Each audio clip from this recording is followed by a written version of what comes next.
Hello, welcome to Smash Hit Sports. I'm Cody, that's Nick, and college football was at its absolute best this weekend. We had some incredible upsets, we had some great environments. The group of five just absolutely demolished itself, and it couldn't have been more beautiful. But before we get into it, make sure to like this video. It's a huge help to the podcast, and hit that subscribe button so you don't miss a thing. We are still looking for podcast names, so if you guys are interested in trying to name the podcast, drop that in the comments. No bad suggestions. No bad suggestions. But Nick, very true. Let's get into this weekend because there was a ton of stuff going on. And my brother got married. I tried to watch as much of the games as I could, but a lot of these I was checking in on the scores while I was, the hammered drunk dancing my ass off. Yeah. And I was surprised by some things. Yeah. There were some things. I'm interested in your point of view because anyone listening that, I was texting Cody expecting Cody to be like, oh yeah, this is crazy, blah, blah, blah. And he's responding in words that aren't real, like gibberish, complete nonsense. Like, I'm drunk, but without three letters. And I was like, oh, okay, gee, I'm going to have to watch extra hard so the episode goes well. But I'm interested in your point of view if you were checking scores.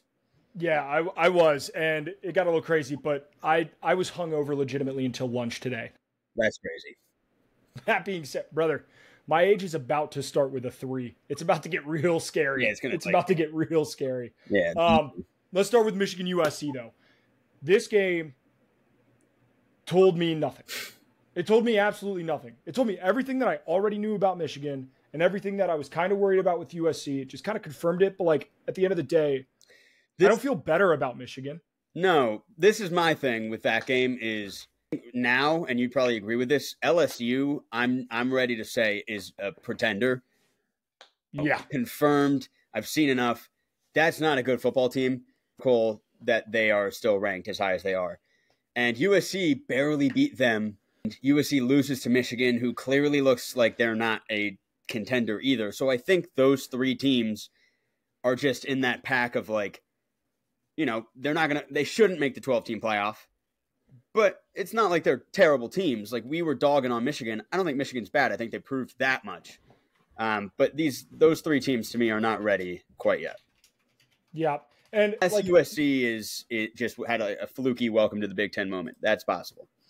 Yeah. And Miller Moss played okay. He played fine. Their defense they played well, truly, outside of a couple of drives. So a better defense than what we've seen out of USC the last couple of years, but still hey, this is Big Ten. You got to stop the run. They weren't able to do it. Tackle at that last play of the game where Michigan got down all the way to the 4. They had them wrapped up. 3 guys couldn't tackle them. That's USC 101 right there. That just always happens. Nothing's changed. So how am I expected to believe that in the Big Ten they're going to elevate? I don't know. But yes, Miller Moss did look good. So I'm looking at, I want to put a hypothetical up here while we are talking about the Big Ten and Michigan. Right now, Iowa is a 1-loss team. They play Ohio State October 5th. So they have a bye week. They play Ohio State in the shoe October 5th. After that, they do not have a single ranked game the entire rest of their schedule. I would say their hardest game is either Nebraska at home or going into Michigan State. But a very, very easy schedule. Yeah. Michigan, on the other hand, much more difficult schedule. They get Illinois in Illinois. They get Oregon at home. They have to go at Ohio State. They have to go at Indiana. Significantly more difficult schedule than Iowa. I think these two teams are legitimately exactly the same. If you had to put money on it right now, who do you think is more likely to make the college football playoff? Iowa or Michigan? Yeah. Before the season, I think I had Iowa, really good year.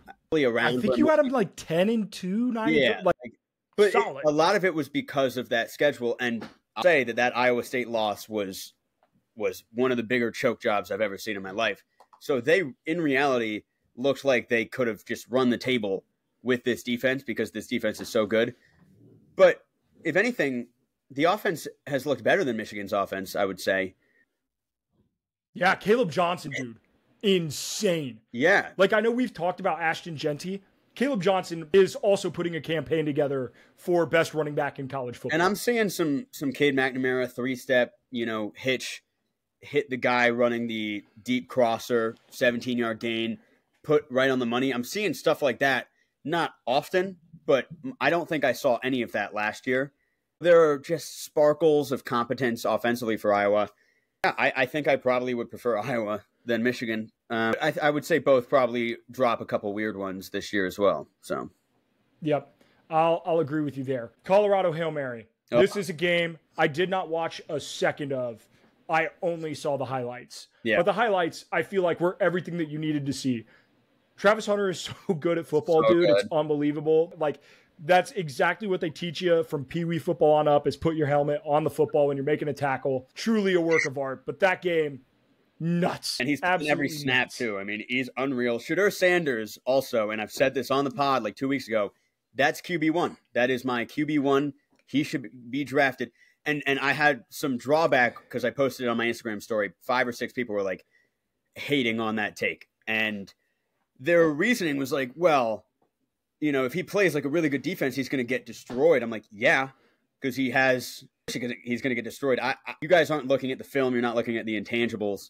He has everything. And when your offensive line is that bad in college, that is preparing you so much. What I mean, like, put him on the Panthers. I think he handles the pressure better than Bryce Young did.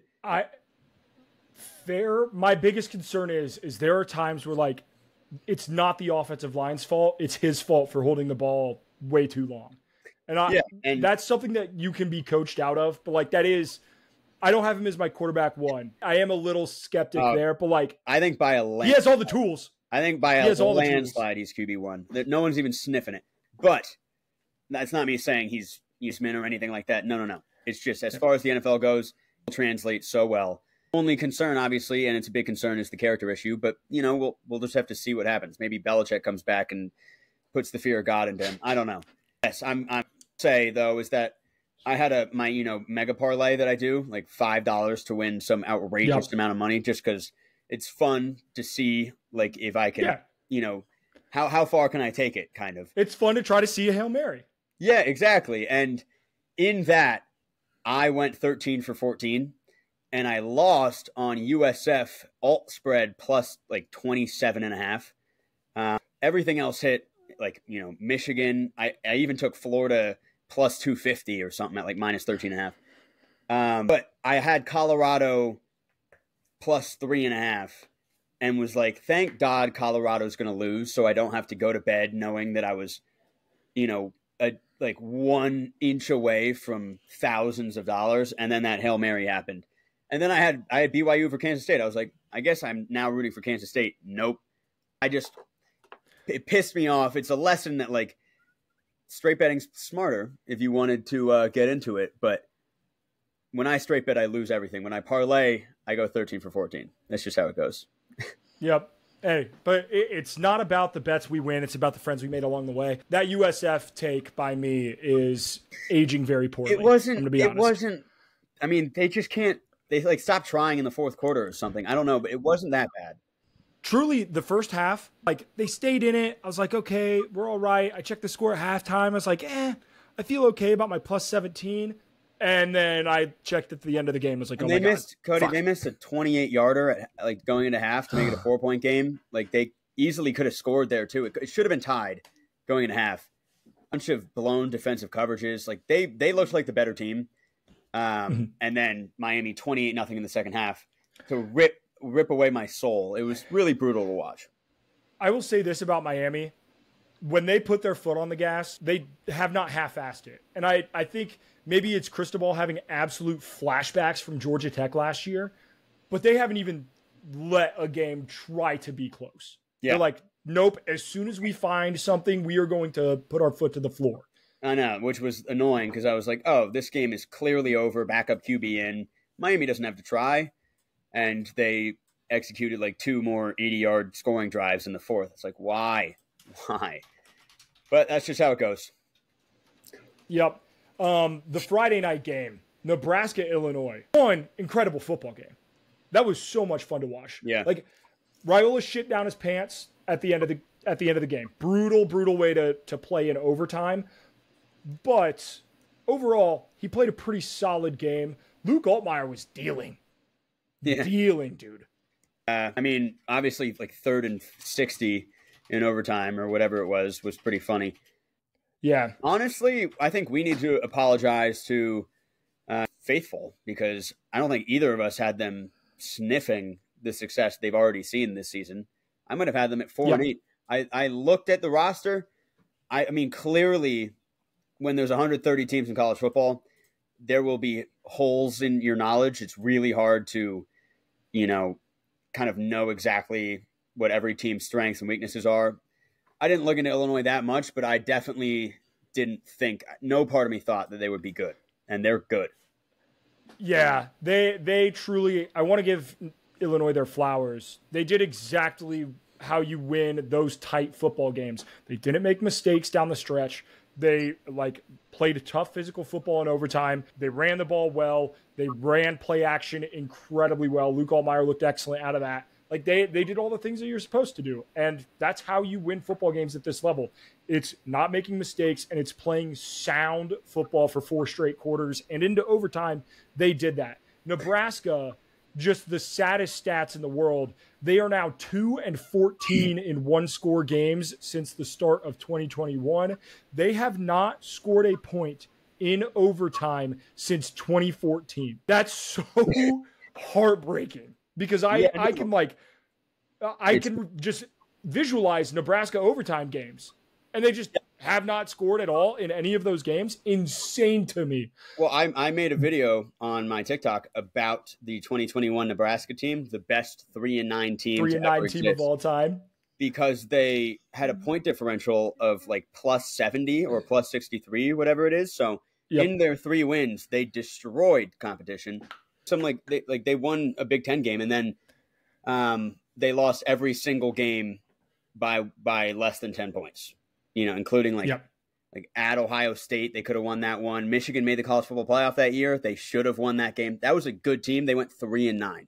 It just showed they can't win the one-score games. So something's gonna have to change. But the question we have in the show sheet is Nebraska frauds or is Illinois contenders? I'm going to say Illinois absolutely not contenders. All right, don't get me wrong. You're doing the Lord's work out here. You're not making the Big Ten championship or anything like that. That being said, are Nebraska frauds? No, you're going to lose games every once in a while. We are. Sometimes I forget, and maybe it's the first couple of weeks of the season. I got kind of caught up in the Nebraska hype a little bit because when their fans get rolling, they are the most passionate fan base in college football.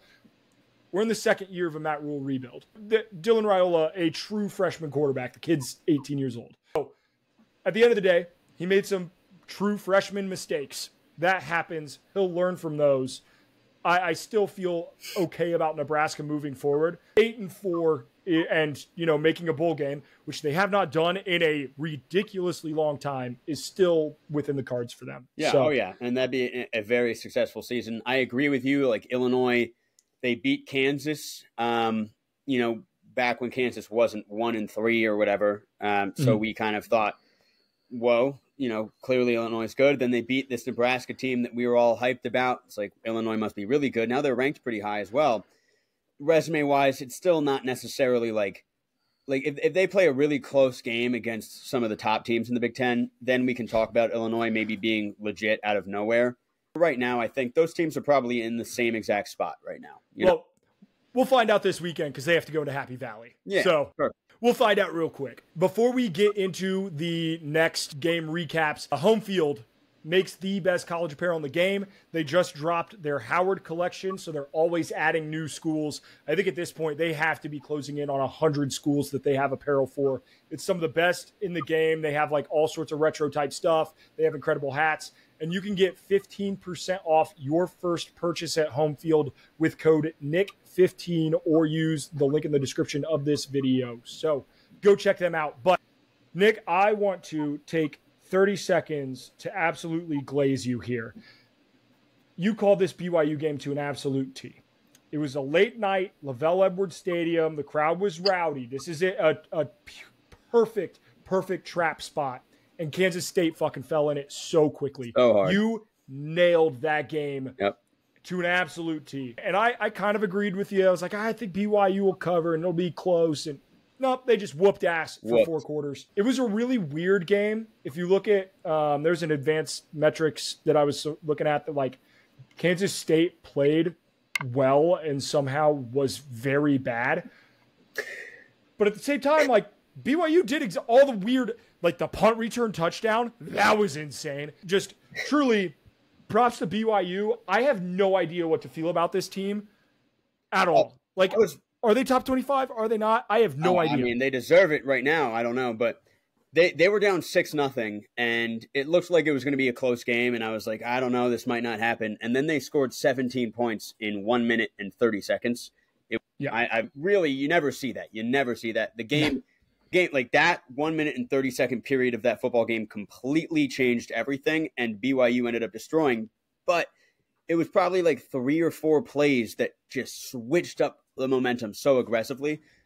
So I'm not looking at Kansas State more negatively. You know, people were clowning me in comments saying like, well, Nick keeps picking against Kansas State. Like, it's not going to happen. It's like, no, this it's going to happen this week. And again, offer that much logic. Did I, Cody? Like when we were talking on the podcast. It was all, it's gut. Normally, college football has those games. So normally it's like, okay, this is why. That game was you look at it, you're seeing the board, you can see exactly what's going to happen. I knew BYU was going to win. Like, and it's rare to be that confident about something, but when you are, normally you're right. So it felt good, I guess. I was sad about my parlay, so. But yeah. Yep, for sure. The SEC matchup, Tennessee, Oklahoma. I was high on Jackson Arnold coming into the year, and I know that he was benched this weekend. My bold take is that when he transfers out of Oklahoma, which is what happens when you are a 5-star quarterback who gets benched, is he will likely end up transferring out of there, especially if they roll with, I can't remember the guy that they subbed him in for. I don't remember either. But when he transfers out and he ends up in a competent offense, he will be just fine. Maybe not the elite 5-star talent that we thought he was going to be, but better than this. Because Brent Venables, what the fuck did you do to that offense? In 3 years, you managed to take one of the most prolific offensive programs we've seen over the last decade and make it completely unwatchable. Yeah. It was terrible. The offensive line play, awful. Oklahoma used to have weapons up and down the field. Outside of Sawchuk at running back, who he's been okay. Nobody on their team scares me. I am much more sad about Oklahoma than I am impressed with Tennessee. Tennessee doubled the amount of times they ran the ball versus threw it. And their passing offense was prolific through the first 3 weeks of the season. And they just showed up into Norman and said, hey, we're just going to stuff the ball up your ass. And that's exactly what they did. Yeah. I mean, and Oklahoma's defense played well. Has a really good defense. But that's the thing with Brent Venables. Like, people tend to forget that, like, all these coaches in college football are coordinators at heart. You're not finding coaches that are just geniuses on both sides. Brent Venables has not a lick of offensive history in his life. He is a defensive guy. So I'm not surprised at all this team has taken this path where they're now one of the Iowa-Michigan types. It's just how it is. I don't know if he's going to survive the season. Jackson Arnold's probably going to transfer. I texted you last week that Jackson Arnold was canceled. He's now my least favorite person because just watching him play was brutal.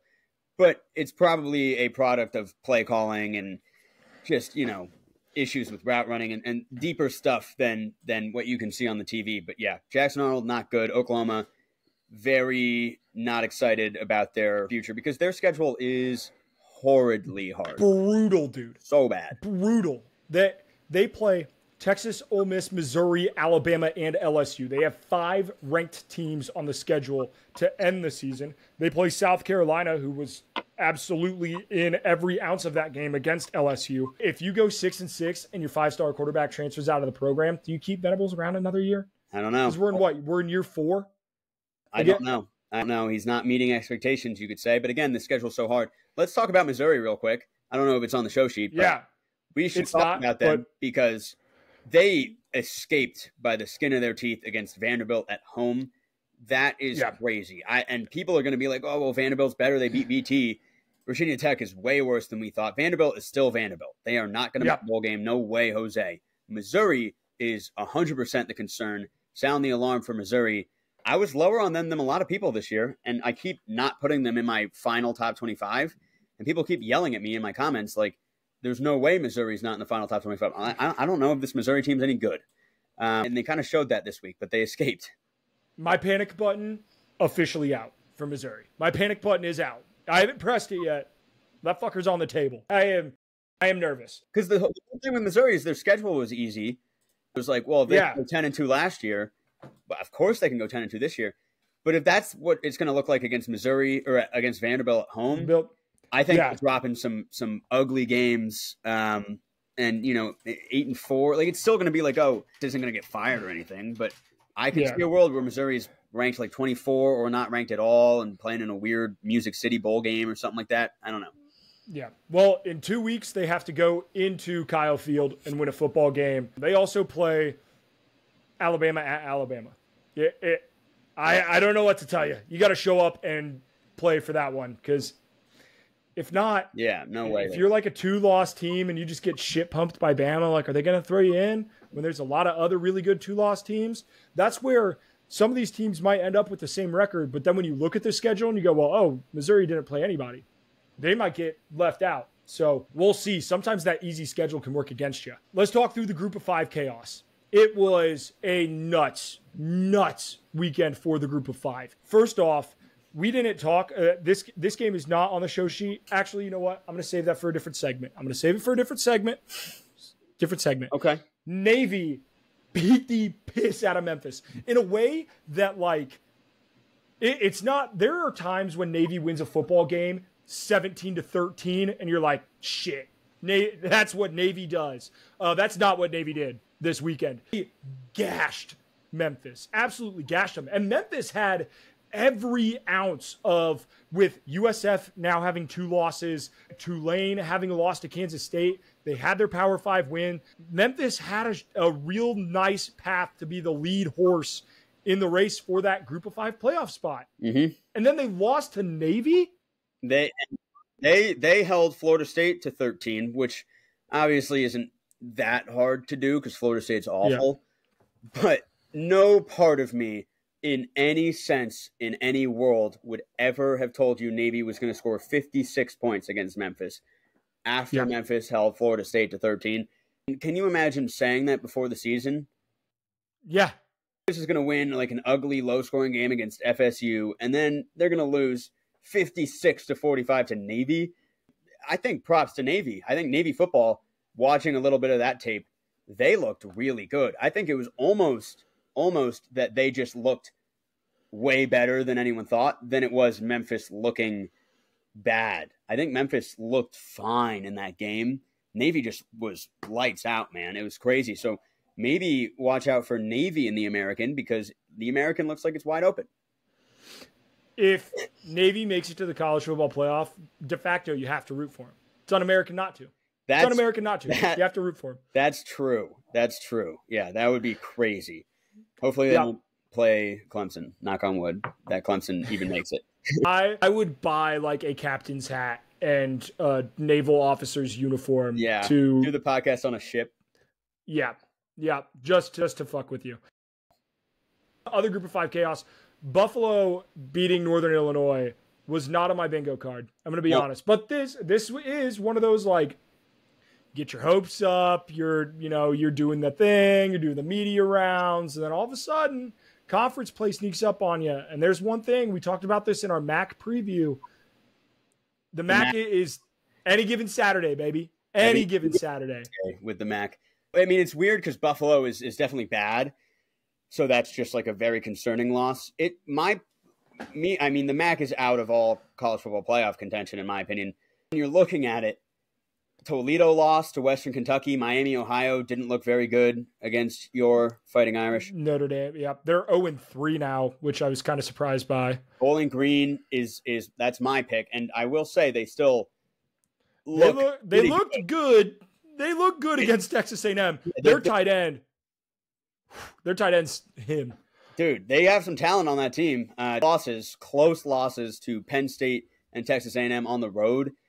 Yep. That gives me hope for Bowling Green, but I don't think you can have a 2-loss, 3-loss MAC team having, any shot at anything at the end of the year. So the MAC is probably the first conference that's like officially eliminated right now, I would say. Yep. Because what we see from JMU in the Sun Belt was unreal, right? They put up 70 against North Carolina and took $500,000 in the process. That's crazy.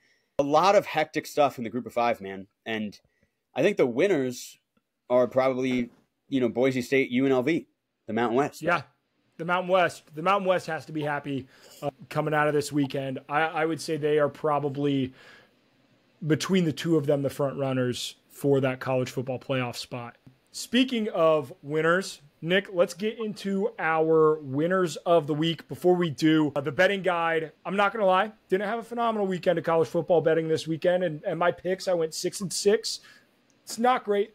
But the beautiful thing about the betting guide, you get all of my picks for free always, but the betting guide gives you all of the best information to make your own picks so that way you can win as much as humanly possible. You can get that at the link in my bio for $20. The cost of a large pizza helps you win bets all season long. But Nick, let's get into our winners, losers, and dogs of the week. Your winner of the week, Nick. Yeah, I'll piggyback off my own thought of giving a quasi winner of the week to UNLV and Boise State and Navy, I guess, and say the Pac-2 has kind of won this week because what a resurgence. They are now the Pac-7, I think. They have got, I think they just officially got Utah State like 45 minutes ago. Did not see that. So That's cool. So they have now a bunch of states. I think that 7 teams in that conference are all states. Obviously, Boise is not a state. Neither is Fresno. I mean, it's weird because UNLV said no. They declined it. So that means the Mountain West is still going to exist. It's just going to be like an 8-8. I don't know. If the Pac-2 gets one more football school, because they got Gonzaga as well for basketball, mind you, which is awesome. No, actually, the Mountain West did. Sorry. But get one more football school, they are eligible for everything. They're considered now a normal conference again, blah, blah, blah. And that would be great because then we'd have Pac-12 after dark, blah, blah, blah. I will say this, not a power conference. No. Not a power conference. No. It'll be group of 6. But still, I'm glad that it's not completely dead and dying. My winner of the week, also out west. My winner of the week is Utah. Because not only did you go into Stillwater, Oklahoma and get a win, you also had Kansas State lose in pretty embarrassing fashion. You have every chance to take a commanding lead of your conference in a rivalry game, holy war against BYU. So I am super, super excited for that game. That game now, like I thought it was just going to kind of be like a throwaway, like, oh, sick of the rivalry. Game of the year. That's game of the year in the Big 12 now, out of nowhere. Yeah, that game is going to mean a ton. Winners, they're now in the top 10. Like have set themselves up right for last conference championship spot. Utah was my winner of the week last week for similar things in the sense of like, I think my whole point was without Cam Rising, I was so impressed with how they were still so competent. And how the Big 12 was just shaping up that I was like, if you're Utah, you have to be feeling great. And then they went in and beat Oklahoma State, doing exactly what I said, and now it's even better. So double back-to-back Utah winners of the week are in a really good spot. Really good spot. Yeah. Yep. My loser of the week, I was going to talk about him in the group of 5 chaos, decided not to. My loser of the week is North Carolina. Two losers. First off, you let JMU put a basketball score up on your ass. 70. 70 to 50. 70 points to JMU. And this is a JMU squad that has every reason to just kind of lay down, right? You lost your coach to a Power 5 program. A lot of your players left in the transfer portal. Like it could have, lost your quarterback. Like it could have been a down year for you. And yet, not at all. You said it a lot last year. There's something in the water out at James Madison University. There's some winning out there, and they are killing it. Dude. But UNC, not only do you lose because of that, But apparently Mac Brown was like, I'm done at halftime, or not at halftime, but after the game, and then decided against it. But like, what? It's over. It's over. He's going to retire after this year. He should. Like, and he should. Like, it's done. It's done. And if he doesn't want to be there the rest of this year, that means the rest of this year doesn't matter. It means whatever you're doing recruiting wise doesn't matter. None of it matters. None of it matters anymore, North Carolina. And that's all because you lost one game, which is crazy. So North Carolina, losers of the week. Yeah. Funny enough, my loser of the week is similar. It's the state of North Carolina as a whole. Forest is terrible. NC State got shit pumped at the same time. The noon games that I was watching were the JMU UNC game and Clemson NC State, because I was with a JMU friend of mine. And I mean, we were just watching, touchdown in the Clemson game, touchdown JMU, pick six JMU, touchdown Clemson. It was just utter humiliation. App State got dogged by South Alabama. Alabama on Thursday night. Yeah. They were like a 6-point favorite and they lost by 34. That's insane. Yeah. I mean, I'm probably forgetting some teams in North Carolina. It's bad. I saw a tweet. It's like they're in the Great Depression right now, that state, as far as football goes. But it's a basketball state. Everyone will tell you it's a basketball state. But still, it's insane. They're losers for sure.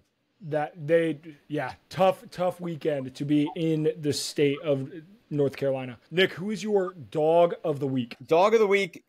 Well, it's tough because I didn't think about it that hard. No, I want to say Travis Hunter. I talked about it already, but I feel like I just kind of have to have him as my dog of the week at least once this year because he's just unbelievable. It's Ohtani just beat the 50-50, just started the 50-50 club in baseball.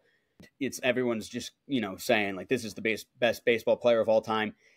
And all I can think about is like, well, Travis Hunter's the same type of guy. He's just that in football. And people are obviously glazing him a lot, but not to the extent because you don't get to feel the impact that he has on defense as much as you do on offense. But just the fact that he's out there for every snap of the game, and then he's making every big play Colorado makes on defense. You're like, oh, wow, they finally a big, great play. And it's like, oh, of course, it's Travis Hunter who the fucking screen out. He sniffed it out and tackle for loss. Like everything he does is unreal. He actually is making a fantastic case to be able to play both in the NFL, that would be so crazy. I don't think that it's possible. But the fact that it's a conversation is legitimately insane. He's making a case for it. He's making a case for it. It's true. Yeah. My dog of the week, we are going to go with your Bowling Green Falcons because Harold Fannin Jr. might be the best tight end in college football.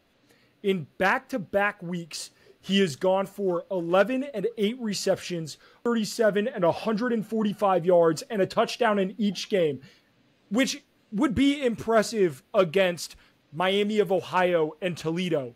He had those numbers against Penn State and Texas A&M, two of what we thought were going to be the better defensive units in college football this season. 8 for 145 and a touchdown against Texas A&M at Kyle Field. Are you kidding me? Harold Fannin Jr., you are a dog. A dog. Yeah. And to do it wearing the number 0, that's pretty badass. Yeah, I know. From Canton, Ohio. All of it. Dog of the week, Harold Fannin Jr. Absolutely. All right. Nick, do you want to do Guess the Fight Song? Oh, do you have it ready? I have 3 fight songs ready. They are okay. They are fight songs that I think are iconic. I want to know if you have what it takes to do them. So, are you ready? Willing to try. I'm willing to try. Are you ready for fight song number 1? I think so. I just let me preface by saying that like it was not long ago that I realized that different for every school. I think when I got to college, I literally was in college. I was like, oh my God, like the sound, I would hear the Alabama fight song and just assume that was just like constant noise throughout the football game. It never processed me. I'm an idiot for that, but I still am not good at this. So yes, let's do it. That's wild. All right. So we got 3 for you. All right. Hey. Here's number one. Let me know if the audio sounds like shit and we'll cut this. But Okay. That has to be Alabama. it's hilarious that you were talking about the Alabama fight song right beforehand. I was like, fuck. This is going to be an instant giveaway. That is the Alabama fight song. Yeah. But that is like SEC on CBS. They were always on. I know, like that one is the one that I probably know. Yep. I have another fight song. Yep. You should absolutely get this one. In my mind, I've done a ranking of the top 25 fight songs. This is my number one. I think it is the best fight song in college football. Oh boy. Here we go. If my phone loads. If not, we're not going to play it. That was bad. It was playing through my headphones, which is not what we want. No, it's not. Let me see if I can turn the Bluetooth off on my cell phone. Okay. Are you ready? I'm ready.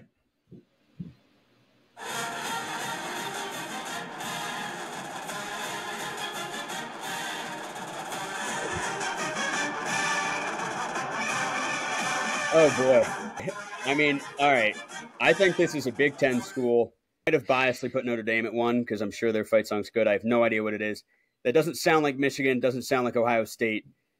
Go Notre Dame. Is it Notre Dame? It is not Notre Dame. Okay. Don't get me wrong, love Notre Dame's fight song. I think it's one of the best, but that is Michigan. Right that was a Big Ten team? Yes, it is Michigan. Oh, it was? That was Michigan? Yeah, that was Michigan. All right, that was Michigan. All right, I'm 1 for 2. This is to prove that I'm not like horrible at this, but I feel I'll get this wrong. Okay, this is my last one. This is my least favorite fight song of all time. And it has nothing to do with the fight song, but it's how often that they play it. It makes me want to gouge my ears out. I know it so well, but what is it? This has got to be, it's a big school, man. I know it so well. I'm going to go Ohio State. It has to be Ohio State. It is not. It is Oklahoma. That's Oklahoma. Boomer Sooner. Yep. Damn it. And the reason that I hate it so much is because they play it after, like, if they get fucking 6 yards on a 2nd and 7, they'll play that. I hear it. I've heard that so many times.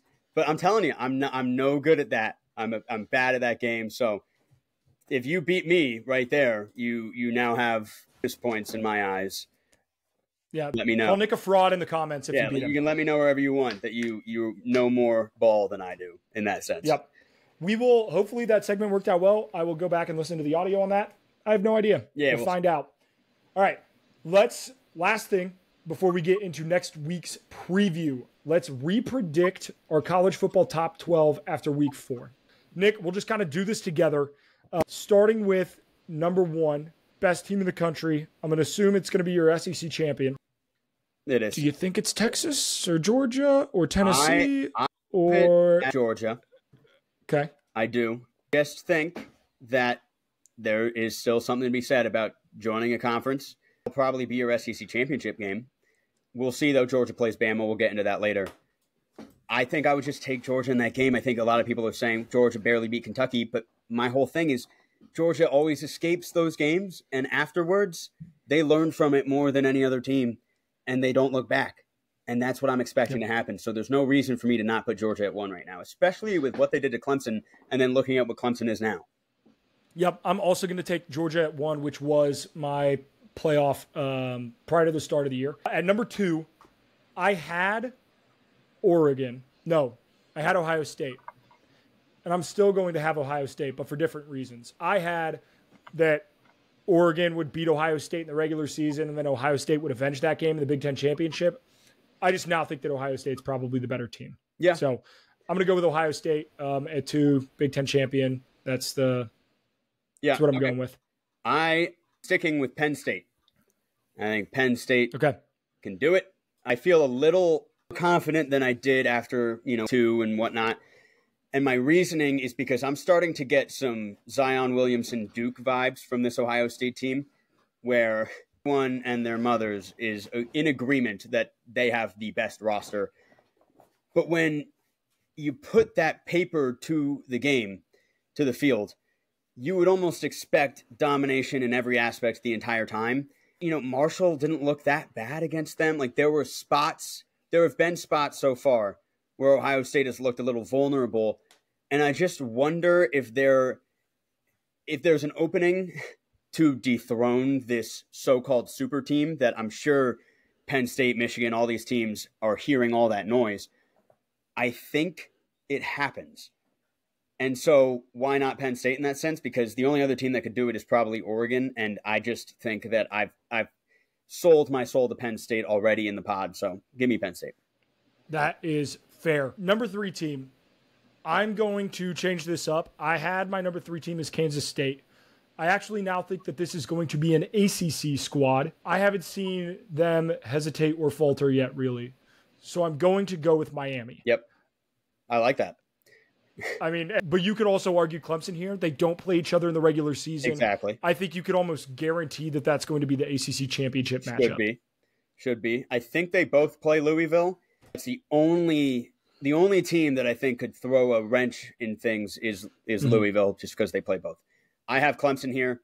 I had Clemson here to start the year. I moved them off because they looked awful against Georgia. They have proven that they, have learned more than I thought humanly possible from that game and look like Clemson of old, which is something I've yearned for many, many moons. And it's just extremely exciting. I feel very confident. If it was Clemson-Miami, I think that's a toss-up. And I don't care. Like, you can absolutely take Miami in that 3 spot. I tip my cap. I say respect. That makes sense. I'm just going to go Clemson. Yep. And number 4, this is your Big 12 champ. Right now I have to lean Utah. I have Utah. Based on what I've seen, even without Cam Rising, Isaiah Wilson, I believe. Isaiah Wilson. He's looked good, and everybody else in the Big 12 has not. So I'm going to switch Utah. Yeah, I have Utah there as well. Okay. At the 5 spot, I had Oregon. I don't anymore. I would put Texas there. They've shown everything that they needed to be. I did not have Texas in my original college football playoff. I thought that the introduction to the SEC was going to hit them like a ton of bricks, and I think I may have been wrong there. So I'm going to put Texas at 5. But has Texas played an SEC game? No. Yeah. So I think that's one of my reasons, for Georgia at 1 as well. Like, I don't have Texas at 5. I have Ohio State at 5 because I think Ohio State's, they're still great. I think they're just going to falter one time in a big spot. Going to take advantage of that. But they're still going to, at the end of the year, be like, this team deserves to be top 4. We just can't have them there. So they're going to be 5. Yep, that is fair. Quickly follow that up. I just rattle them off a little bit. 6. Okay. Now, I would throw Oregon at 6. I would go through teams that I think are going to be in, whatever the order is. I think Ole Miss is going to be in. I think Tennessee is going to be in. I feel pretty good about Penn State being in as well. I know we talked about them, and I think Alabama is going to be in. I think those are my teams that I feel very confident in. That leaves, for me, 2 spots that aren't the 12. I still think that Kansas State has a chance. I still think that Missouri has a chance. And I still think that Notre Dame has a chance. The problem is there's 2 spots. Those are 3 teams. So I didn't hear a Clemson mention there. So that's. Oh, and Clemson. We'll sorry. see. Clemson also, yes, absolutely has a chance as well. So 4 spots, 2 teams. I will actually go Clemson and Kansas State.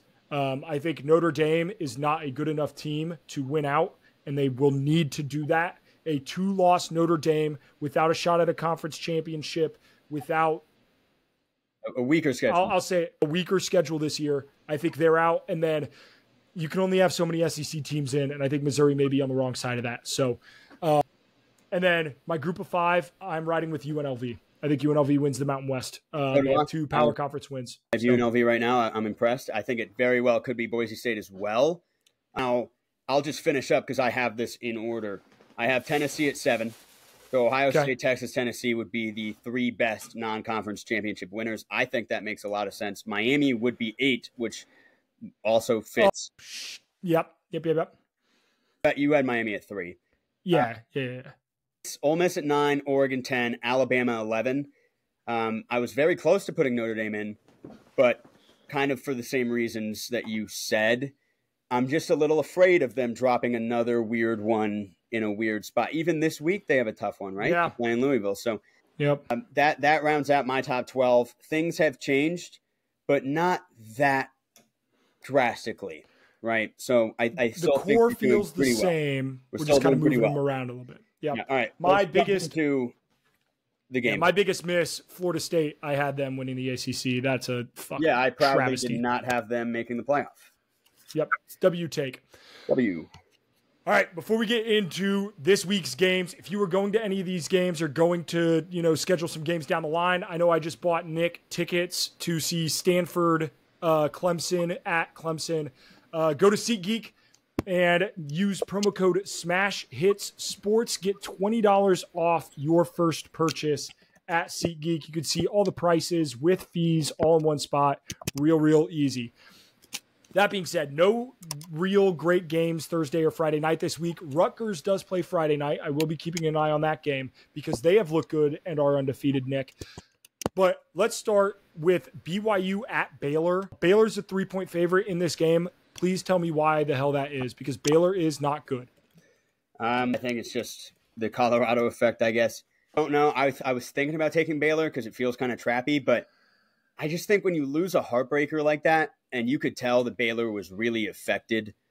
Yeah. That game, like, the quarterback was praying on the ground after that fumble, just like, please, for the love of God, that he got in, and he didn't. So it's hard to rebound in that sense because it's so emotional that it almost just, like, go either way. Maybe they come out firing, but I think BYU just has a lot of momentum, so I'm going BYU. Yeah, I think this is one of those where, like, BYU could have a hangover from a big upset win, but also Baylor has the heartbreak of a tremendous down bad loss. Mm-hmm. So I think that kind of cancels it out, and I think BYU is a better team, so I'm going to take BYU as well. So I got BYU. You have BYU also. Oklahoma State at Kansas State. This is a massive game for the Big 12. Potential conference championship appearance stakes. Nick, am I crazy for saying that Oklahoma State, I am just so disappointed in them? They can't run the football, and that was the one thing that they were supposed to be good at. Like, Ollie Gordon has not looked good. No. And, I mean, I think that's just like a showcase of offensive lines make a running back more than a running back makes an offensive line. But it's been bad. I'm going to go Kansas State here with concern because Oklahoma State games are always weird and probably the most unpredictable team in the country. And the Big 12 is also very weird. So, but Kansas State rebound, less of a heartbreaking loss against BYU, more of just like a, hey, slap in the face, get your shit together. You're at home, go win a football game. I think they're going to. Yep, I am with you there. So I'm also riding Kansas State for all of those exact same reasons. Arkansas at Texas A&M. Arkansas has looked like a shockingly competent team thus far. Has Sam Pittman saved his job? I don't know. Taylon Green looks fun. I don't think he's that great, but Jaquindon Jackson, elite running back. He's a stud. I'm going to take Texas A&M at home. Yeah. I hate this. I hate it so much. No, it's a tough one. I feel like people might get fooled by Arkansas beating Auburn. They're both low on Auburn, and I think Auburn has showed why. They're bad. Freeze is spotlight for bad reasons right now. People are starting to call him out for his malpractice person in the game. There was like interception after turnover after fumble it was just disgusting Big Ten West football. So I still think that Texas A&M is definitely the better team. They get to play at home, but I can see Arkansas being like a public pick this week, which I think makes me feel a little better about it. Yep, I don't hate that at all. Louisville at Notre Dame. All right, let's talk about it, Nick. I have not seen one single fucking thing from this Notre Dame offense that gives me any confidence at all that they can put up points against Louisville. I've seen nothing. The thing about Louisville is I have also seen nothing from Louisville that I care about at all. They haven't played anybody yet. So this game is at home, and that doesn't mean anything to me because Notre Dame lost to NIU at home. So who gives a shit? Our home environment is entirely too inviting, but I've said that on my rant before. I have to pick Notre Dame because mentally it will fucking kill me if I don't. But you don't feel good about it? No, I don't feel good about it at all. Gonna pick Louisville. A little bit of a pick, and hope picks don't tend to work out. I will say I had a hope pick with Arizona over K-State. That didn't come close. This is a hope pick. So this is not me saying you should pick this as well. But just for the sake of the ACC, Louisville kind of needs to win this game so that we can look at Miami and Clemson at the end of the year, assuming, let's say, they both beat Louisville, and say, well, that Louisville team was still they're a good team. They proved that they were a good team because they beat Notre Dame on the road. They beat Notre Dame last year. It's so tough. It's so tough. But I have to go Louisville here. It's just a hope pick. I have to do it. Speaking of ACC teams that we have not talked about, we talked about it a bit last week, but Pitt put up 70. Looks really good. Well, Eli Holtz, their quarterback. He's a dog. He was my dog of the week last week. He might be the dog of the year at this rate. He's awesome, dude. He's the future. Yeah. So good. All right. Oklahoma at Auburn. This is where two teams that are headed in the wrong direction meet. And I think at the end of the day, coaching in college football matters as much or more than any other sport. And as much as I like to shit on Brett Venables, he's not Hugh Freeze. That program is falling and falling fast. I don't care that this game is at Auburn. They've already lost 2 home games this year, once to Arkansas, once to Cal. Cal put up 9 points against Florida State. Whatever. Give me the Sooners in this game. I think they bounce back after a tough Tennessee matchup. I personally just don't think Auburn's going to be able to score. I think this is an under spot for sure. What the over-under is, but I would take it. It's just 47.5. That feels too high, right? I think it should be like 35. I think Auburn puts up 13. Maybe it's like 23-13 final score. Just their offense is so bad, man. So bad. And Oklahoma's defense is really good. So the Tennessee-Oklahoma under would have hit under 47. You're telling me Auburn is going to score more? No way. So Oklahoma for me. Yep, I love that. Wisconsin at USC. This line is 14.5. I have no idea what we are going to see from Wisconsin, and that kind of terrifies me a little bit. I know what we're going to see from USC, and I feel pretty confident in that. I understand that they played a bad game against Michigan, but they were still in it to literally the very end of it. Give me USC. I think they win pretty easily at home. I agree. USC for me. Okay. Iowa State at Houston. Iowa State by 25, 30? I'm taking Houston. 31 to nothing? I'm taking Houston. Give me Houston. State. You can't just say that and then not accept. Houston? Yes, give me Houston. Why? Iowa State, I think, is the biggest fraud in the top 25, in my opinion.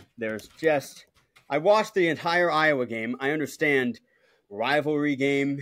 I understand that, Iowa's defense is really good, but I don't think Iowa State's offense is worth much at all, man. It's a miracle they won that game against Iowa. It was a choke job by Iowa.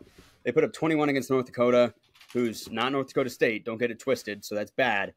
Houston, they hung in there against Oklahoma. I think they can, at home, pull off a crazy one. I absolutely do. I'm taking Houston. Brother, they lost by 20 to UNLV.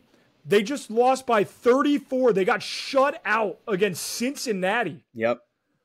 Don't care. I'm taking them. Wild. Taking them. Wild. Taking them. Hey, I love that for you. Any advantage I can get in these picks, I will take. If that hits, you owe me an apology. I do. I will sit down and I will glaze you next week. Ohio State at Michigan State. Michigan State is a 25-point underdog at home. Crazy. Too many points. That is too many points. That's too many points. It's got to be. Ohio State hasn't played anybody yet. No. I think Michigan State could keep this close for a while. Again, this Ohio State team, it just has Duke vibes to it, man. It has 2019 Duke vibes to it. Ohio State's going to end up winning. They might win by 14 or 17, 20 points. But I think there's going to be spots where it's like, whoa, Michigan State up 14-10 at half or something like that, Mm-hmm. Yeah, I'm going to take Ohio State as well, but 25 points, that's entirely too much. Illinois at Penn State. Penn State is a 17.5-point favorite. Illinois is a top 20 team. That's kind of crazy. I don't get it either. Taking Penn State, college lines are so weird because we do this pod after NFL Sunday where you're looking at this dominant beast of an NFL team playing a shitter NFL team, and the line's 4.5. and then the Panthers end up winning or whatever. You know, it's crazy. But two good ranked teams, you can have a 17-point spread, which would be historic in the NFL. It's hard to rationalize.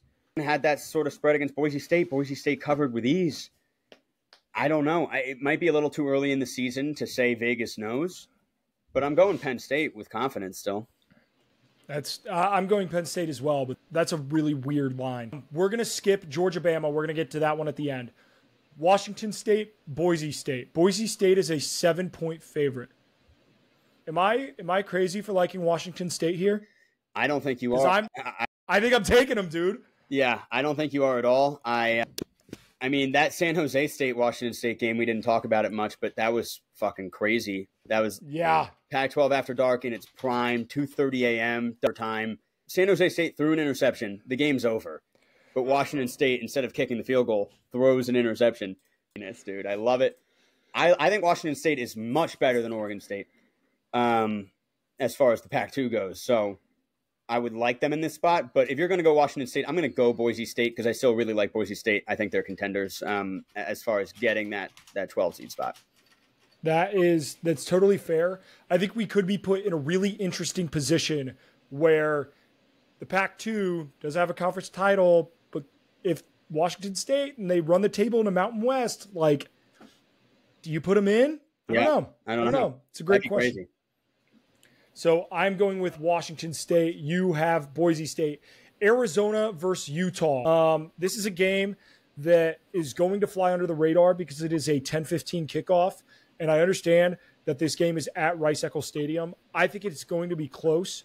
However, Utah at night. You're just not winning this game, Arizona. I'm sorry. Yeah. Like, I like Arizona, and I'm still like, I'm not going to throw them to the Wolves yet. But Rice-Eccles Stadium at night is just different. They have one of the best home field advantages in the country. So give me Utah. I'll be rooting for Arizona. I'm going to take Utah. Obviously, I had Arizona. That was my big error of the preseason picks is I had Arizona winning the Big 12. I don't want to judge myself on it because the Big 12 is just crazy. Clearly, that's not going to happen. Clearly, they are a lot worse than I thought. And Utah is better than it seems like everyone else. So it should be pretty easy for Utah, in my opinion. All right, one game left. You took a shot. 3 minutes. You took a shot. Yep, last game. Georgia at Alabama. I think if you play this game 10 times, I think one team wins it 6. I think it's very even. Oh, yeah. I would not be shocked if this was a preview of an SEC championship. I mean, a lot to unpack here. The game is at Alabama, but I'm taking Georgia. I think coming off of a game where you played like shit and you're like, hey, boys, we were the number one team in the country. Now we lost that ranking because we didn't fucking play well. Kirby Smart's going to be on their ass. I'm going to take Georgia on the road and a true, hey, you are now the head coach at Alabama moment for Kalen DeBoer. I honestly was just like, whatever you say, I'm probably just going to take the opposite because I think it could so easily go either way. Like it's truly a coin flip. It's not like I could easily convince anyone like Georgia's going to win this game. I could go on a monologue and say, this is why. But I could do the same for Alabama. So it doesn't matter to me. I'll take Alabama in this spot. Obviously I just said I have Georgia finishing number 1 in the college football playoff. I think they could lose this game on the road to Alabama and then win the SEC championship game if they make it there, ideally. And then I think they're still absolutely the 1 seed. So it feels like if you're thinking, oh, this is hypocritical, contradictory, you're picking against Georgia because what are you doing? No, it makes a lot of sense. Alabama's a very good team. Give me Alabama in this spot. It's fine.